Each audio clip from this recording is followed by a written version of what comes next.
Rolling forward, doctor, sister, science, facts. And we're in the right chairs, so order has been restored. Order has been restored to the universe. Welcome to the Rolling Forward podcast. I'm Dr. Alicia Rolin. I'm Dr. Stephanie Rolin. I'm a psychiatrist, and Alicia is a pediatrician. And we both split our time between doing clinical work and NIH-funded research. For now. For now. And we're doing this podcast as a way of trying to help share science news and science updates. There's so much information out there. It's hard to know what's real, what's not, and what does this mean to me personally? So we started doing this as a way of addressing, demystifying science. That's a great word, demystifying. Rolling forward, doctor, sister, science, facts. So today we're going to specifically talk about executive orders that affect healthcare and where they stand. We started by saying, hey, let's do an episode about executive orders affecting healthcare. And after we reached page 510 of an outline, we realized that there's been so many executive orders from this current administration, a record-setting number of executive orders, in fact, that we decided we're going to need to put them into groups. And today we're specifically going to focus on executive orders that have affected access to healthcare. We've come up with a list of 5, so let's get started. And the first one that we're going to talk about is an executive order to remove an executive order. Because 2 negatives makes a positive, right? And so back when President Biden was in power, he signed an executive order strengthening the Affordable Care Act. Prior to that, there were a number of uninsured families in this country, people who were working but unable to afford insurance. And so the Affordable Care Act was about making sure that individuals and families had access to health insurance. The Affordable Care Act very famously has removed pre-existing conditions and has made it a lot easier for American families to obtain health care. And President Biden signed an executive order 14009, which strengthened the Affordable Care Act, allowing there to be a longer enrollment period in most states.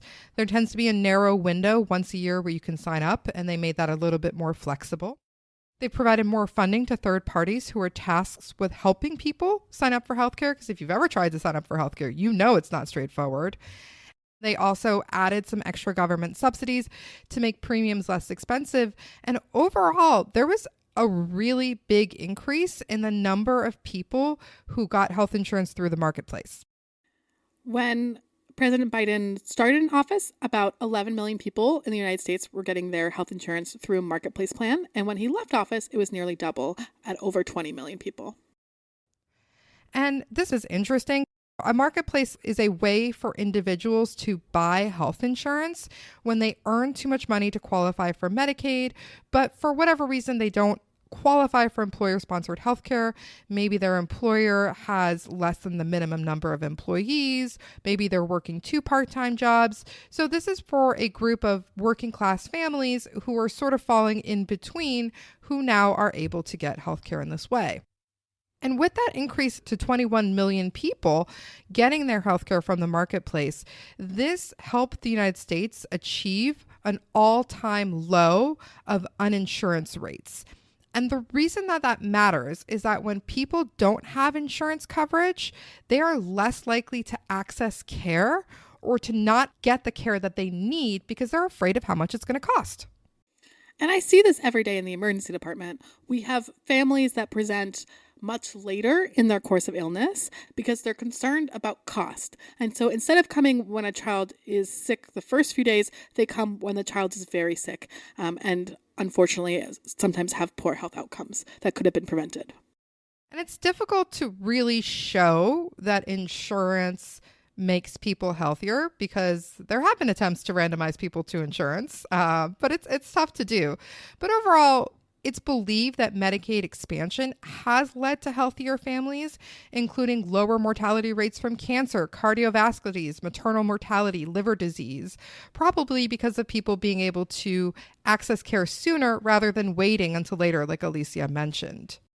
So this executive order revoked that order and has reduced funding to the marketplaces, has shortened enrollment periods, and might make premiums a little bit more expensive for families.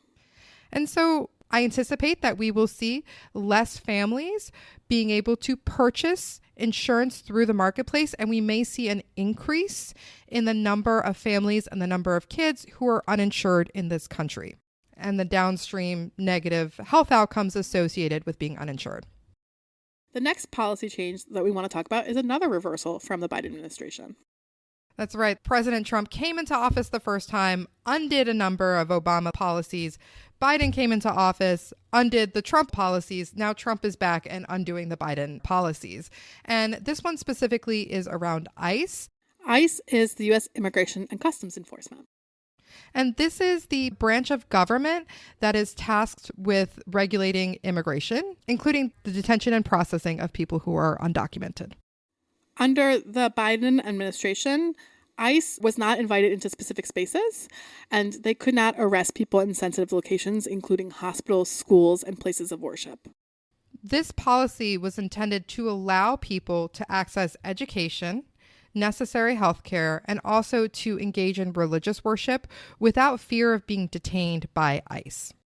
With this reversal of the policy, ICE agents may now enter and carry out law enforcement activities in certain areas that are open to the public. Things like lobbies, reception areas, cafeterias, with or without a warrant and with or without permission to enter into the space. There are still some parts of hospitals that are considered private.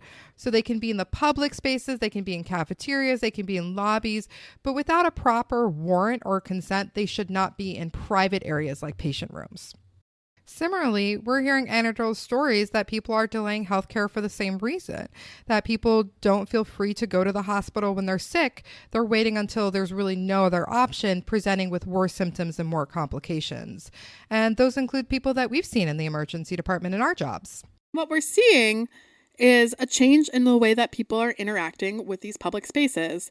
It's difficult to pinpoint the exact number of children, but a large number of children have stopped attending schools due to concerns about ICE now being allowed to enter into schools. And you see school districts across the country, they have reported a significant attendance drop following ICE raids. So in Denver, there was an ICE raid of a school, and attendance rate reportedly dropped from 95 to 85% after that raid. It's scary when you think about kids not being safe to go to schools. I know that we've had conversations with our daughter's daycare about making sure that her birth certificate is there and that they have access to it should ICE appear. And my daughter's too. Thinking about ICE coming into a daycare and detaining kids that are 2 and younger, it's just something that I can't believe that we're having this conversation, but we need to with what's happening. The hospital that I work at also has put out a lot of policies about what to do if ICE shows up, how to direct them where they're allowed to go, where they're not allowed to go, and what is like the language to do. And essentially it says like call the lawyers on every line. It's like call lawyers, because it's really complicated about where they can and cannot be. And all we want to do as doctors is help people be healthy. Working in the emergency department as we do, people are coming in sick, they're in crisis. And then to have this additional concern, it's heartbreaking that families are going through this. So I think something that we can see is that certain groups won't feel able to access healthcare, certainly not routine healthcare, but even delaying emergency healthcare because of these changes. Another group of people that are experiencing a limitation of access to healthcare is transgender individuals, particularly children that identify as gender diverse. And this is because of Executive Order 14187, also called, and this is their title, not my words, Protecting Children from Chemical and Surgical Mutilation. This specific executive order states that the United States will not fund, sponsor, promote, assist, or support the so-called, quote, transition of a child from one sex to another, and will rigorously enforce all laws that prohibit or limit these procedures. So basically, the impact of this is to limit access to gender-affirming care for people who are 19 years old or younger. We've talked about this before. We have an entire episode that discusses Trump's executive orders about sex and gender. So we'll just leave this by saying that there are a variety of physical and mental health concerns when you limit care in this way, including increased risks of depression and suicidal thoughts. But overall, this is really seeking to limit access to healthcare, access to gender-affirming care for transgender youth. Currently, this specific executive order has been blocked by several federal judges, but this is one of many executive orders that are focused on transgender health. So overall, another way that we're seeing healthcare access be limited. The next executive order that we want to talk about is actually the opposite. It's about expanding access, and that's Executive Order 14216, expanding access to in vitro fertilization. Now, this executive order does a whole lot of nothing. Yeah. I mean, so the executive order says that they want to focus on easing unnecessary statutory or regulatory burdens to make IVF treatment drastically more affordable. Basically, they're requesting that an advisor to the president will create a list of recommendations on how to make IVF treatment more accessible within 90 days. But it does not create any new policies. It does not create any new laws. It's just an executive order asking a chosen advisor to provide recommendations. And this is in contrast to places that have actually expanded access to IVF. There are currently 19 states that do have laws mandating access to infertility treatment for qualifying groups of people, like New York State is one of them, where many people have access to IVF treatment through their regular insurance. Conversely, there actually have been concerns that the Trump administration is going to limit access to in vitro fertilization. And this comes around due to the definition of personhood, which has come into light with some of the new abortion restrictions. If we define life starting at conception, there might be some unintended or maybe intended impacts on IVF. If embryos are deemed to have personhood rights, what does that mean with regards to genetic testing? What does that mean with discarding embryos? What does that mean with freezing embryos? Are those violation of human rights? And then there's concern that as we are navigating these new legislation, these new abortion bans, that it could increase cost as you have to adapt to the logistical challenges, which would lead to less access to IVF, which is the exact opposite of what this executive order is requesting. Yeah, so while this executive order is all about expanding access, there's no real teeth or actions connected to it, at least not yet. And instead, we're seeing actions from this administration in other areas of healthcare, like around elective termination, that may actually limit access. So it sounds good, but let's wait and see. And then the last executive order that we want to bring up is one of the most popular ones. Executive Order 14221. Making America Healthy Again by empowering patients with clear, accurate, and actionable healthcare pricing information. What does that even mean? I read that and I was like, what does that even mean? I feel like I have done a lot of research specifically on this executive order, and it's still very unclear to me how this will change anything. What this executive order aims to do is to make it more clear how much healthcare costs. I would love to know how much healthcare costs. The goal is that every institution will have to publish a list of exact prices for 300 medical procedures, things like blood draws or surgery, so that people can look online how much it costs at hospital A and how much it costs at hospital B, and then make a choice about where is the best place for them to go. Alicia, do you remember when you were working in Peru? So Alicia, before medical school, worked in Peru for their equivalent of the National Cancer Institute, looking at geographic rates of cancer and access to treatment. And you took me to one of the clinics that you had been working at in Peru, and we walked in, and there up on the wall was a list of prices. There was a procedure and then how much it would cost right next to it. So it said like colonoscopy and then however much the price was, and IV fluids and how much that price was. I had just started medical school in the United States when I visited you there, and I didn't know as much about policy as I do now, but I did know that it is very confusing and that pricing is not like that in America. So that image has always stayed with me. And this is a really popular idea with people, where people want more transparency about how much healthcare costs. But unlike Peru, unlike places in Europe where we're from, America set up a really complicated healthcare system.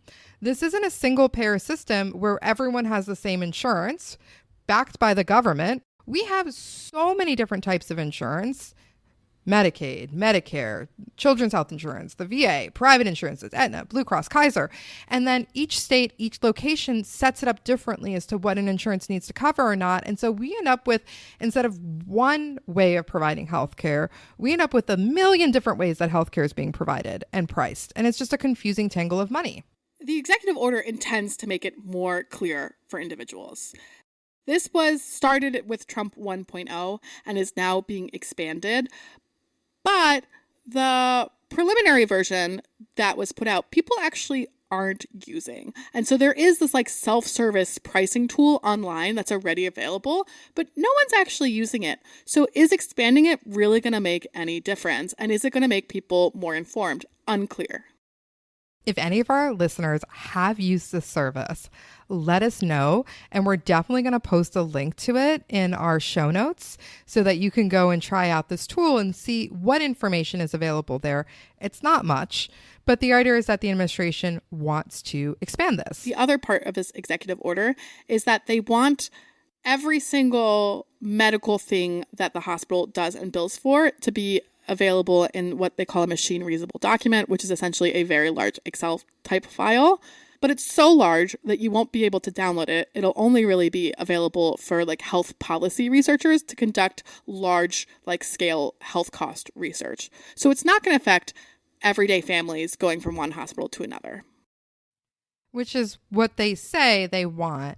There's also concerns from hospitals that what we're talking about displaying isn't just the out-of-pocket costs to a patient coming in for care. What this executive order is asking for is that hospitals need to disclose what their negotiated rates are with each insurance type, what the out-of-network payments are, what the actual prices are.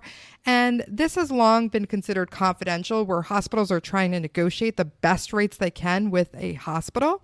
And so, it's TBD how this will change hospitals and healthcare, but I'll be honest that I don't really know how much my services cost. I don't really know that part of it. When I go into a patient encounter, I am thinking about what is best for the patient, what type of treatment I'm recommending.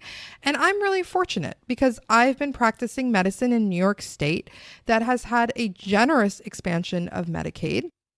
It has public insurance options available for families, and most of the families that I'm working with either have insurance coverage already or I'm able to connect them during that stay. Rewind 15 years to when I started medical school and I was living in New Hampshire before the Affordable Care Act, and that was not true. I regularly had patients coming in saying, I don't have health insurance. How much will this scan cost me? And then we would talk about the risks and benefits of refusing medical treatment based on how much it might cost.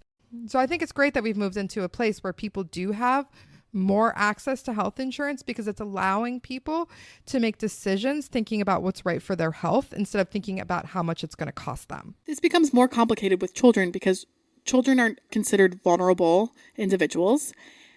And the law states that you can't refuse life-saving urgent care for children.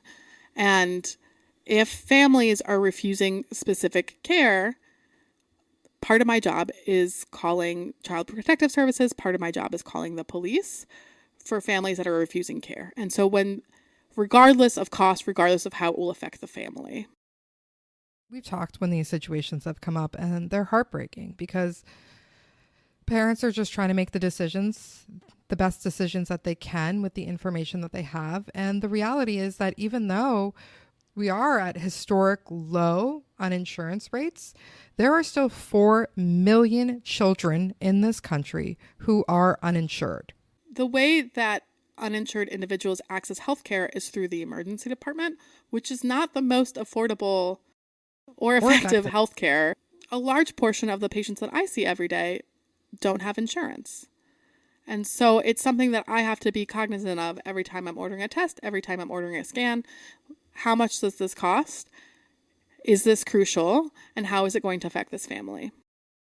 So I think overall, it is important that we move towards more transparency in healthcare costs, which is the stated goal of this particular executive order. But it's unclear that this executive order is going to be able to do that based on how it's written and what its goals are. I do think it's hitting at an important moment in America where families do want to know where these costs are from, how much this costs, and families should have access to that information.